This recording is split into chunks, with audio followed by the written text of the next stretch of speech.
Madalali gani usijulikana? Sasa kwa kuwa tumekubali hoja yako, hebu tusikilize na sisi. Wewe unajua mimi ndio sionekane basi eti ndio bofela, yani familia nzima kwamba mimi ndio sielewi.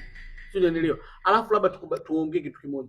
Hizi mali sio za mmoja mmoja. Hizi mali alitafuta baba na mama na sisi ndio watoto wao na sisi ndio tunaamua. Mimi vitu vyangu haviko sawa. Tusikilizane sasa. Sawa, sisi tumeshakuelewa. Na ndio maana tumekaa hichi kikao kama ndugu.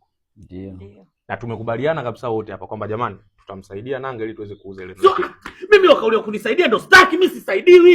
Mimi nauza mali yetu.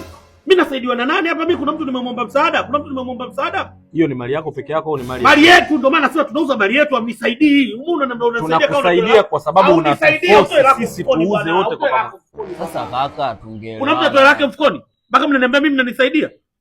Ndio nasemaje usifoke, tungeelewana kwa sababu tulipanga ile. Wewe usinipangie mimi jinsi ya kuongea. Unajua huyu ana haki. Akisema shamba lisiuzwe hatuuzi. Wewe mnauza. Wewe vipi bwana? Atakuja kufa mtu hapa. Tafungana mifugo ya pipi pamoja. Wewe vipi bwana? Hem, toa maamuzi mtu. Maamuzi hapa. Sio toa maamuzi. Hii swala sio tumekaa hapa eti mtu mmoja ndo anaamua. Kwani babake peke yake au mamake peke yake au mali za familia yake peke yake? Basi tuuze. Alafu kwanza sisi ndio tutakiwa tuzungumze sisi mmoja na habari. Tuuze. Liuzwe. Tuuze ndio. Mimi nilichokuwa nataka kusema ni kwamba huyu alipaswa aelewe. Ili shamba ameng'ang'ania muda mrefu sana liuzwe. Ndio.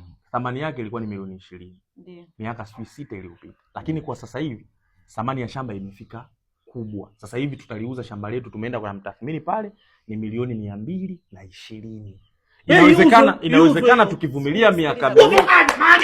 Basi nyewe vumilieni, mimi nigeni mgao wangu kwenye Iwela. Sihusiki na hilo shamba. Nigeni mgao wangu kwenye Iwela, sihusiki na hilo shamba. Kwa nini uvumilie? Mimi nina shida. Hata milioni 300 mpaka 400 kwa sababu ule mji tuuze hiyo. Chelewa utafuta mwana sio wake, ndio hapo serikali inapisha kwamba mafuta. Basi sawa, sisi tumekubali tuuze. Wakija kupitisha mradi pale basi sisi ndio liuzwe sasa. Tumekubali tuuze. Lakini naomba unisikilize kwa makini na unielewe. Ile shamba pale tutaliuza na yule dalali ambaye tumempata na yule mnunuzi ambaye amefika paka milioni 220. Leo nisikilize sasa. Nisikilize. Hiyo 220 wewe utapata, nisikilize. Wewe utapata milioni 50, mimi nitapata milioni 50 na Jose atapata milioni 50, zitakuwa ni milioni 150. Dada Zama atapata milioni 70. Ya nini? Sikiliza basi. Ya nini Zama ya nini?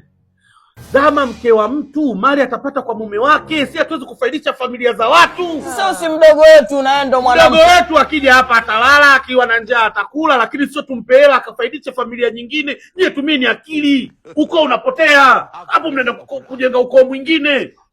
Nyie vipi nyinyi? Hapo tunauharibu au hata 100. Hiyo 50. Ukoo alitete unapotea. Wewe unafikiri huyo mwanae ataitwa litete? Sisi ndio tutajenga ukoo alitete. Nyie vipi bwana? Endelea na shughuli zenu watuuzi. Ngoja, Zama chukua hiyo 70. Mpeni Zama 70. Basi Zama chukua 70. Zama. Tunaongea sisi kama wanaume. Sawa. Hapa tunaongea kama wanaume. 50. Zama 70. Sasa tumegoma hiyo. Niko willing. 50. Kaka, mimi nakusikiliza wewe. Sawa. Angalia bwana. Nanga. Atuuzi shamba. Nanga. Toka mbele ya macho yangu.